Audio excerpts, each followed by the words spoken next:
He waited 6 months for a woman he knew only through letters. When she finally arrived, the truth between them was stronger than words. One stormy night forced a choice neither of them was ready to make, and by morning, nothing about their lives could stay the same.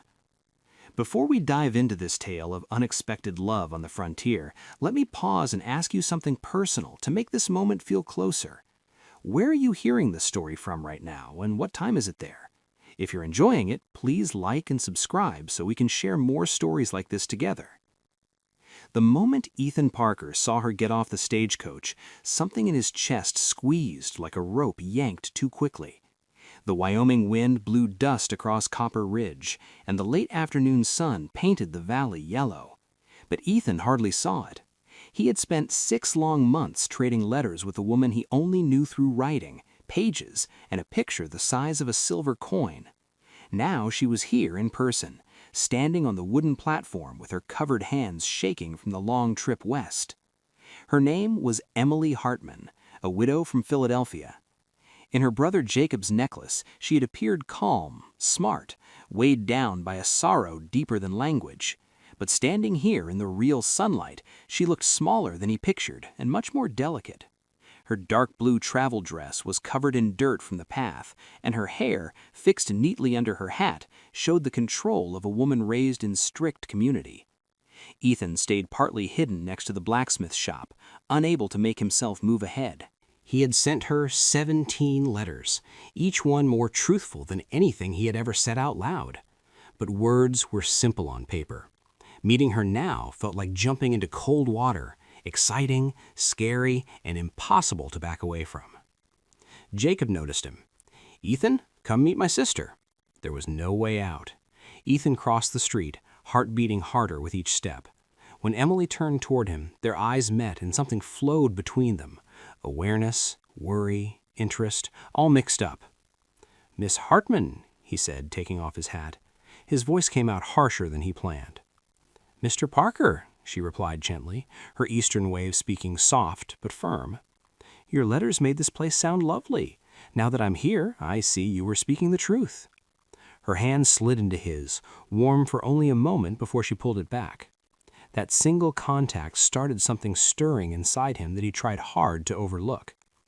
They spent the evening with Jacob at the hotel eatery, a basic meal, nothing fancy, but for Emily it must have felt like a different place. She held her fork carefully, sitting with perfect stance, yet her eyes kept moving toward the windows where the Wyoming sky glowed orange and red.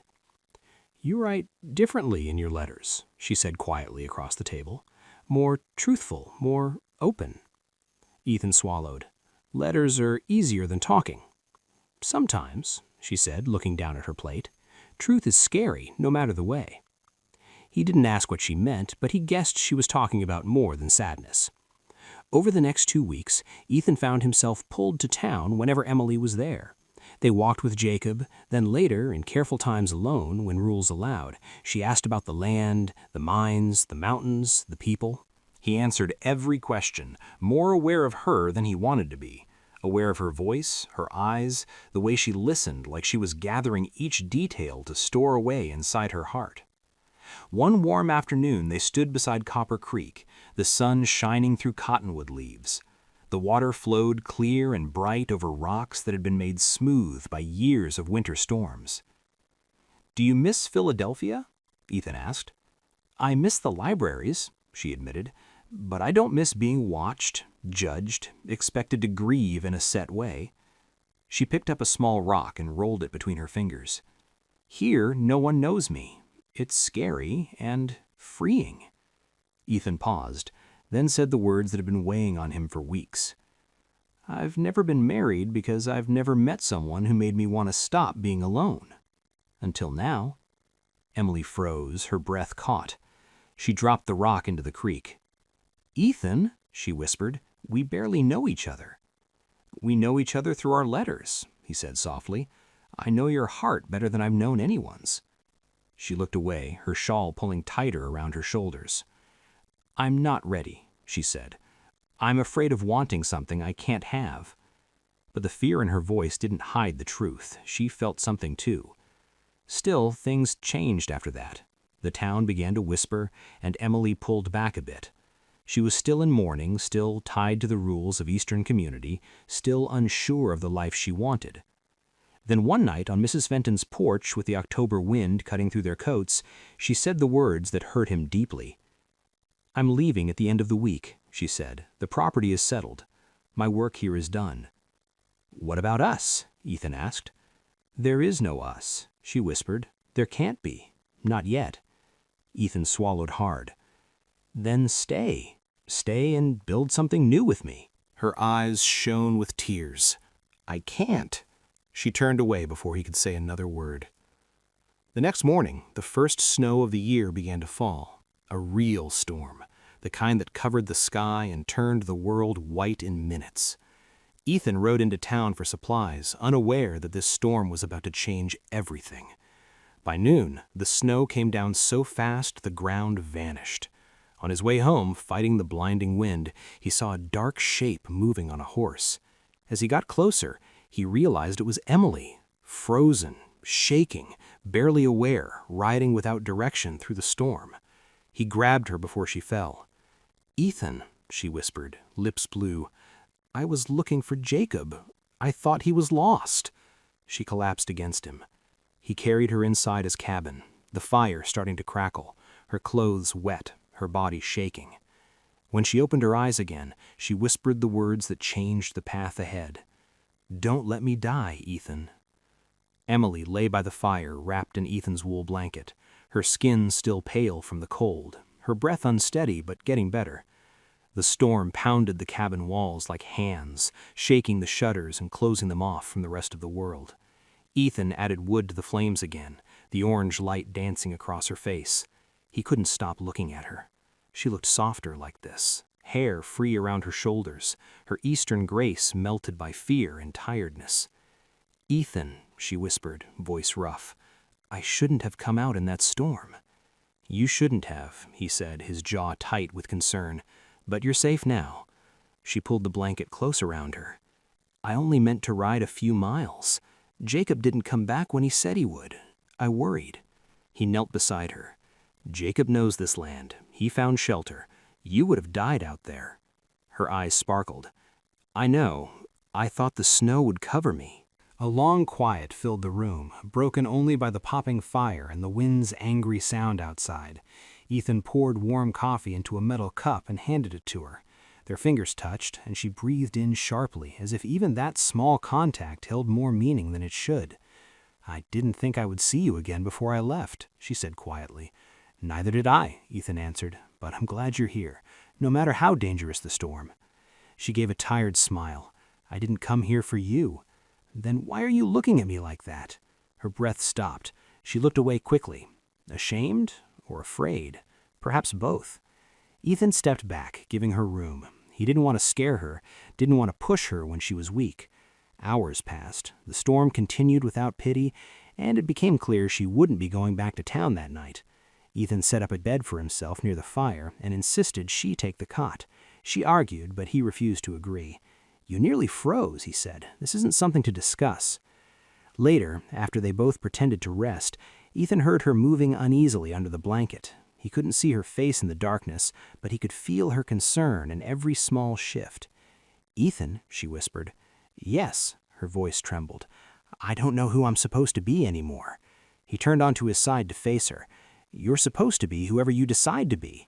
"That's the problem," she said. As we reach this pivotal moment in the story where emotions are running high and choices loom large, I want to connect with you directly. Where are you listening to this story from at this very instant, and what time is it showing on your clock?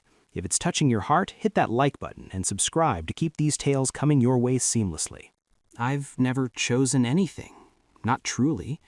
I was a daughter under my mother's opinion, a wife under society's demands, a widow under everyone's sympathy. And when I came here, I thought I would find clearness. Instead, I found... She stopped. Ethan didn't speak. He waited. "I found someone who sees me," she whispered, "and I don't know how to live with that." He sat up, the fire lighting half his face. "Emily, I don't want to change you. I just want you to stop punishing yourself for wanting a life." She swallowed hard. "What do you want from me?" "Only what you want to give."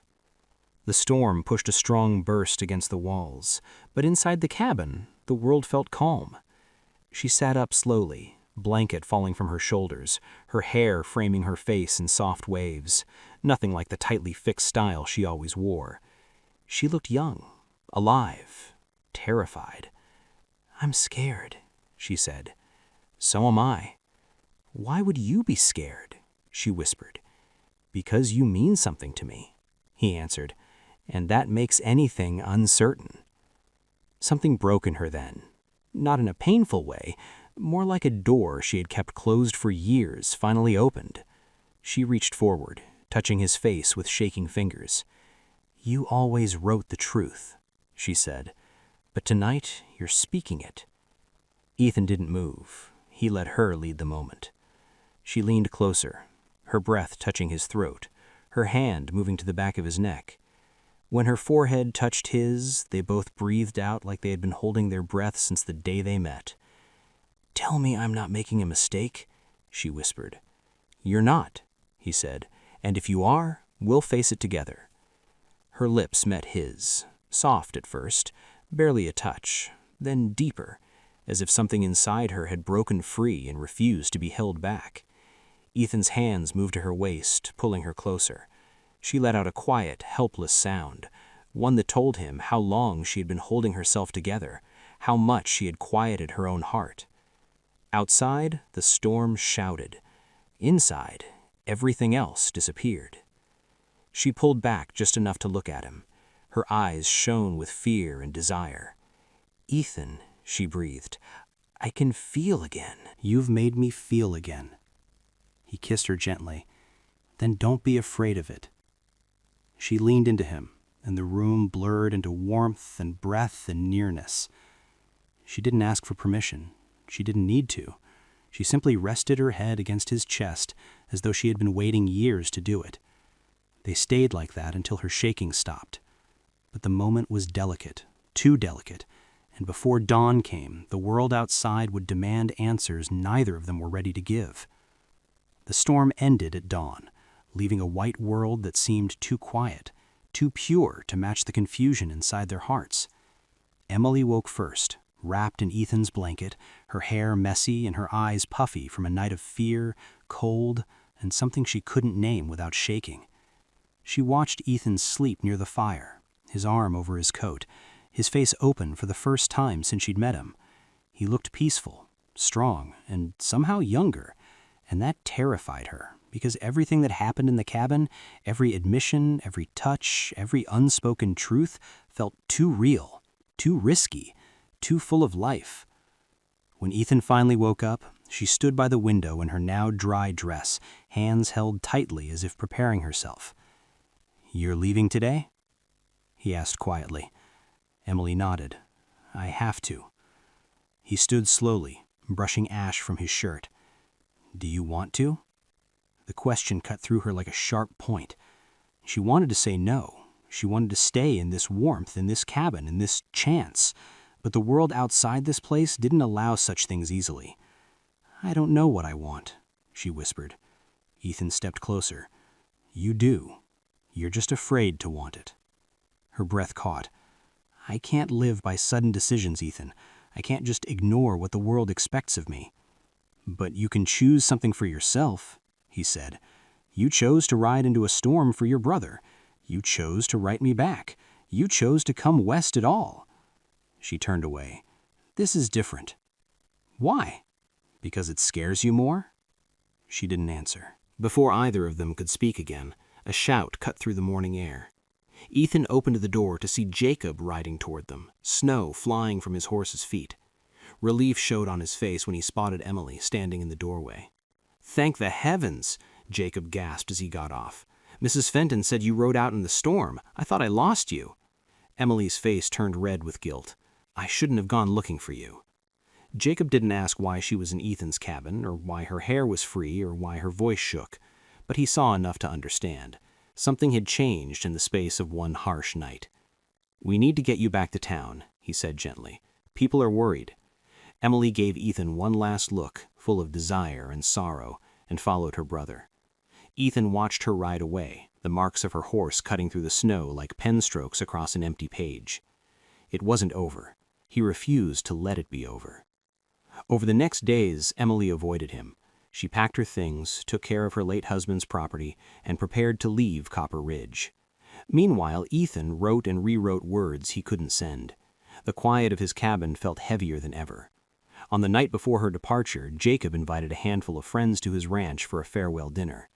Ethan wasn't planning to go until Jacob appeared on his porch. "She's miserable," Jacob said simply. "If there's something you need to say to her, say it tonight." So Ethan went. Emily sat at the dinner table in a dark green dress, her stance perfect, her smile polite. She looked every bit the proper widow from the East, except for her eyes. Her eyes kept moving toward him, full of questions she wasn't brave enough to speak. The meal was filled with laughter and stories and warm talk neither of them heard. When guests moved to the sitting room for coffee, Ethan waited until she passed him in the hallway. "Emily." She stopped. He stepped closer, voice low. "Tell me last night meant nothing, and I'll walk out that door." Her eyes filled instantly. "I can't say that." "Then stay." Her breath shook. "Ethan, I don't know how to live with how deeply I feel for you." "Then don't live with it alone," he said. "Live with me." She pressed a shaking hand over her mouth, fighting herself. "This isn't fair. I'm supposed to mourn. I'm supposed to be proper. I'm supposed to follow rules." "Then follow one," he whispered. "Follow the one that leads you back to me." Tears slipped down her cheeks. "I can't. Not here, not now." She turned and walked away before he could say more. That night, Ethan couldn't sleep. He walked back and forth in his cabin, ran his hands through his hair, blamed himself for not knowing what to do. Finally, he put a saddle on his horse and rode into town. He stood in the street below her window, cold wind cutting through his coat, waiting for a sign, any sign. Lights moved in her room, a shadow shifted. Then the boarding house door opened, and there she was. Shawl wrapped tight, breath forming clouds in the frozen air. "I saw you from the window," she said softly. "You always look so lost when you're waiting for me." Ethan stepped forward. "Stay." "I can't." He swallowed hard. "Then let me come with you." She stared at him, surprised. "To Philadelphia?" "Yes, let me court you properly. Let me meet your people. Let me prove this is more than a storm and a moment." Her voice broke. "You would leave everything you know for me?" "I'd leave more." She pressed a hand to her heart as if steadying it. After a long, silent moment, she whispered, "Come to Philadelphia and court me." Ethan breathed out, the tightness in his chest easing at last. "Tell me when." "In 2 weeks." She leaned forward, kissed him softly in the cold, and whispered, "Don't make me regret choosing you." 2 months later, after meeting her family, surviving her mother's disapproval, and proving his devotion, Emily made her final choice. She returned with Ethan to Wyoming. They married in the small Copper Ridge church with Jacob as best man. The whole town celebrated the Eastern widow who chose a frontier rider over a life of ease. That night, in the same cabin where she had nearly frozen to death, she whispered into his arms, "I couldn't breathe without you then. I can't breathe without you now." Ethan held her close, knowing the West had given him a love larger than anything he had dared to write. Their life together had begun. As this heartfelt story wraps up with a promise of new beginnings, let's make our connection even stronger before we part ways. Where are you tuning in from to hear this tale? And what time is it in your corner of the world? If it moved you, show some love with a like and subscribe so we can blend more such stories into your days ahead.